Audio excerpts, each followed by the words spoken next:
చెల్లె ఏమైందిరా, ఏంటి అసలు మమ్మీకి ఏంటి ప్రాబ్లం?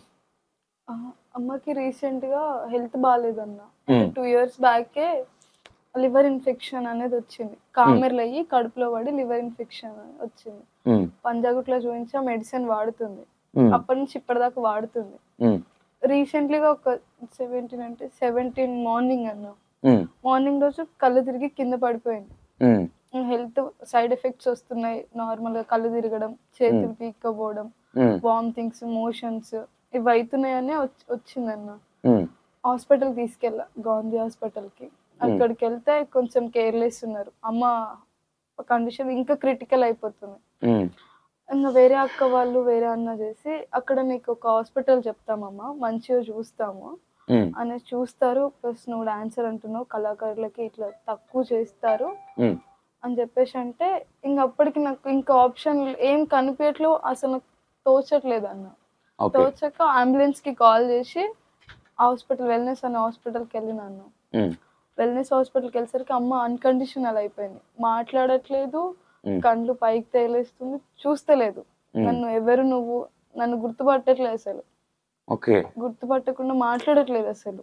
ఎమర్జెన్సీ అమ్మ, చాలా క్రిటికల్ అనేసి డాక్టర్ చెప్పారన్న. అక్కడికి తీసుకెళ్ళినాక నాకు ప్రాబ్లం ఎక్స్ప్లెయిన్ చేశారన్న. లివర్ టోటల్ డ్యామేజ్డ్ అమ్మా, ఇది బ్రెయిన్ కి స్ప్రెడ్ అవుతుంది, బ్రెయిన్ కి స్ప్రెడ్ అవ్వడం వల్ల కోమాకి వెళ్తుంది, కోమాకి వెళ్ళినప్పుడు వెంటిలేట్ మీద పెట్టాల్సి వస్తుంది, వెంటిలేట్ మీద పెట్టాల్సి వచ్చినప్పుడు గుండె ఆగిపోతుంది అని చెప్పారన్న. అది చెప్పినప్పుడు నేను ఒక్కదాన్నే ఉన్నా, ఎవరు లేరు. ఇంత ఖర్చు అవుతుంది, ఇంత 40 lakhs 20 lakhs చాలా ఖర్చుతో కూడిన పనమ్మా, నువ్వు డేర్ చేసి తీసుకుంటా అంటే మేము ఆపరేషన్, మేము ట్రీట్మెంట్ స్టార్ట్ చేస్తామనేసి అన్నారన్న.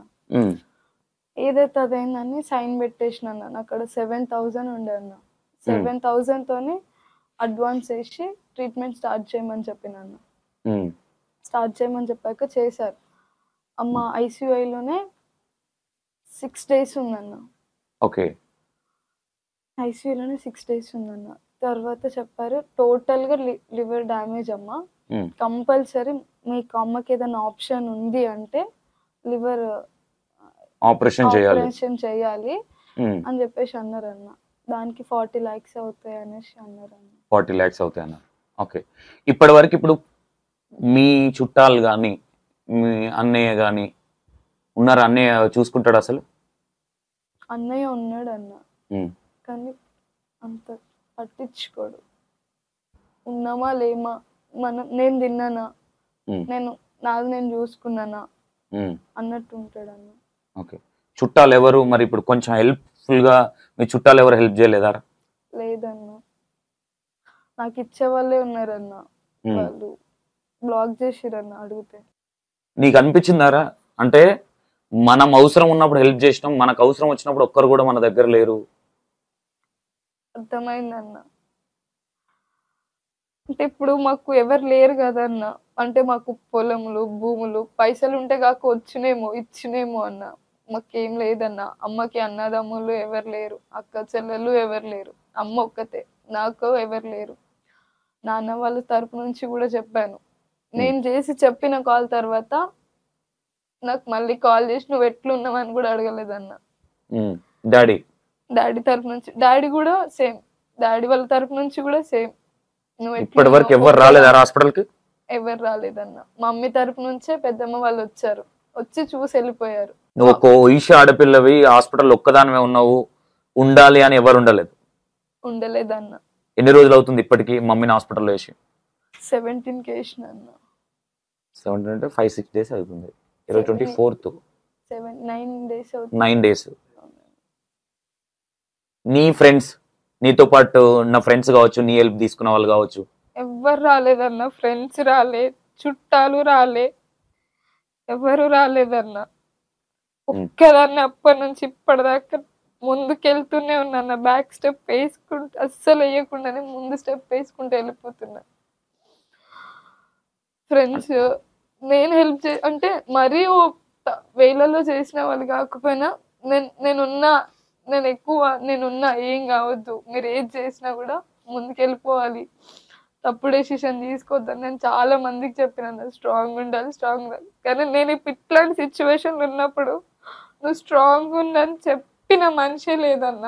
నీ ఫ్రెండ్స్, నీతో పాటు ఉన్న ఫ్రెండ్స్ కూడా? ఫ్రెండ్స్ లేరు, చుట్టాలు లేరు, ఎవ్వరు లేరు అన్న. ఒక్కదాన్ని అప్పటి నుంచి ఇప్పటి వరకు ఇంకా ఎంతవరకు దాకా పోరాడాలో అర్థమైతలేదు అన్న. ఒకవేళ మా అమ్మకి ఏదైనా జరగకూడదని జరిగినా కూడా నాకు అసలు ఎవ్వరు లేరన్న. చుట్టాలు ఉన్నారు, అక్క వాళ్ళు ఉన్నారు, ఫ్రెండ్స్ ఉన్నారు. నేను ఇట్లా ముందుకెళ్తా అనేది ఏం లేదన్న. నేను అసలు జీరో అయిపోతా అన్న మమ్మీ లేకపోతే. నీతో పాటు కలిసి వర్క్ చేసిన ఫ్రెండ్స్ ఎవరు రాలేదా ఇప్పటి వరకు? రాలేదన్న. ఓన్లీ చేసిరా కనీసం? ఇప్పుడంటే నేను చేసి చెప్పానన్న, ఏం కాదు మేము వస్తాం అని అంటున్నారన్న. ఇప్పటి వరకు నీ హెల్ప్ తీసుకొని నేను విన్నది, నువ్వు కొంతమందికి హెల్ప్ చేసినావు, నీ రూమ్ లో ఉన్నారు, కొంతమందిని తీసినావు, వాళ్ళు కూడా ఇప్పటి వరకు రాలే నీ దగ్గరికి? రాలేదన్న. నేను ఎట్లా చూసుకున్నానో వాళ్ళకి తెలుసు అన్న. నేను తినిపించిన రోజులు వాళ్ళకి కాకపోతే దగ్గరుండి సొంత అక్కలాగా చెల్లెలాగా చూసిన వాళ్ళు ఉన్నారన్న. ఏ ప్రాబ్లం అయినా నేనున్నా, ఏం కాదు అని ధైర్యం చెప్పినావు. సరే, ధైర్యం చెప్పిన వాళ్ళు కూడా లేరన్న. ఈ రోజు పూజకు ధైర్యం చెప్పేటోళ్ళు ఎవరు లేరు? లేరన్న.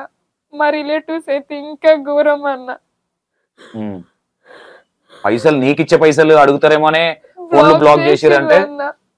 వడ్డీకి 30,000 ఇవ్వండి, నా స్కూటీ పెడతా. మళ్ళీ నేను 30,000 ఇచ్చిన. నేను 7,000 తో పోయినా అన్న హాస్పిటల్ కి, వెల్నెస్ హాస్పిటల్ కి. పర్ డే 40,000 అన్న. ICI charges, bed charges 20,000. కాదురా, నువ్వు ఫోక్లు ఉన్నావు కదరా, కనీసం మరి E9060 ఒక సంతోషాన్ని ఉన్నాడని ఒక్కరు చెప్పలేదా? ఇంతమందికి ఇంత హెల్ప్ చేస్తాను చెప్పలేదన్నా. నీకు నాకంటే పరిచయం లేదు పెద్దగా కాబట్టి. చెప్పుంటే నేను కలిసేదానన్నా. ఏడవకరా, ఏం కాదు ఏం కాదు ఏం కాదు. ఓకే, ఇప్పుడు ఏం చేయబోతున్నావు? ఇప్పుడు ఓవరాల్ గా మమ్మీ ఆపరేషన్ అవ్వాలంటే 40 lakhs చిల్లర అవుతాయి అమౌంట్. ఇప్పుడు ఏదైతే బ్యాంక్ పెట్టినా ఆ బ్యాంక్ లో ఏం పడలేదు. ఇప్పటి వరకు ఎవరెవరు హెల్ప్ చేసిర్రా?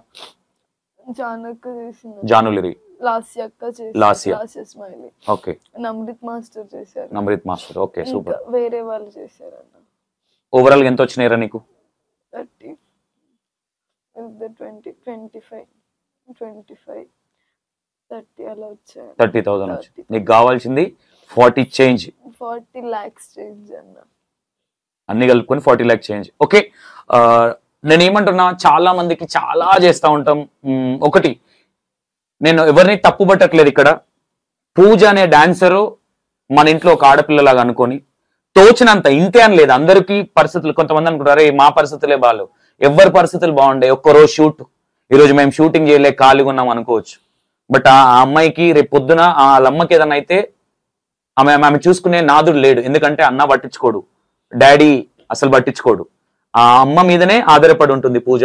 ప్లీజ్ దయచేసి కొంచెం అర్థం చేసుకోండి. ఏదైతే ఫోన్ పే నంబర్ పెట్టిర్రో అది ఆల్రెడీ 20,000 ఏమో పడగానే ఫీజు అయిపోయింది, అందులో అమౌంట్ పడట్లేదు. ఒక్కరోజు ఆ ఖర్చు పెట్టకుండా ఆ చెల్లెకి కొంచెం సపోర్ట్ చేస్తే రేపు పొద్దున మనలో ఆ డాన్సర్ ఎక్కడికి పోదా అమ్మాయి.